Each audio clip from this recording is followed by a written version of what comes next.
déjà, il ne partait pas à l'école.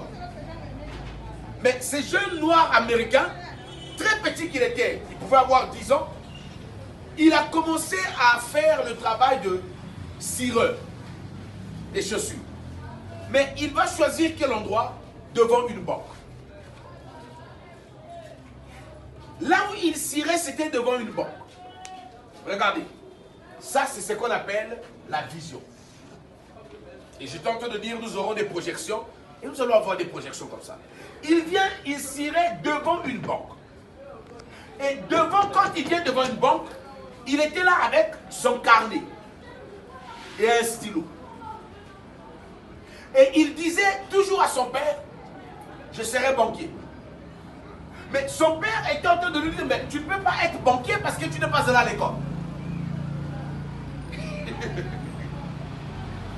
Son père oubliait une chose, mais qu'il gardait un leader à la maison. Parce que ce qui caractérise le leadership, c'est la vision. Tu ne peux pas être un leader sans vision. Et lui, très tôt, il avait déjà en lui la vision de banquier. Pas seulement de quelqu'un qui devait travailler dans une banque, mais de quelqu'un qui devait posséder une banque ou des banques.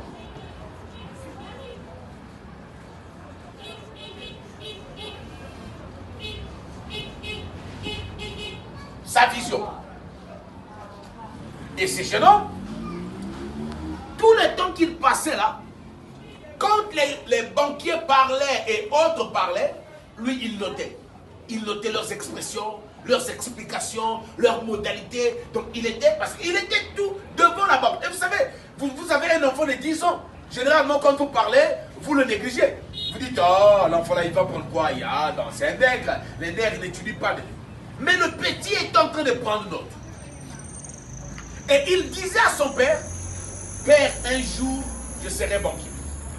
Jusqu'à ce qu'il grandit et il va avoir un peu de moyens. Il va se déplacer pour aller commencer les affaires ailleurs. Et il va jusqu'à grandir, avoir trouvé un associé noir. Ils vont créer une banque. Il va d'abord acheter une maison, un immeuble qui était l'immeuble d'un blanc. Mais le blanc, lui, il avait constaté qu'il y avait quelques gens seulement qui y habitaient. Mais il y avait beaucoup de chambres, je voulais dire des appartements qui étaient vides. Et or, à l'époque, il y avait déjà des jeunes noirs qui émergeaient. Mais les noirs ne pouvaient pas côtoyer les blancs. Donc lui, il fait quoi? Il vient acheter l'immeuble et il arrange l'immeuble et il met ça également à la disposition des noirs. En un temps record, l'immeuble qui n'était pas vraiment habité va recevoir beaucoup de jeunes cadres noirs qui sont arrivés et donc ça a augmenté. Bref, il est arrivé jusqu'à faire peur aux blancs qui ont comploté contre lui et qui ont fait qu'on arrête leur banque, qu'on leur arrache avec la complicité de l'un.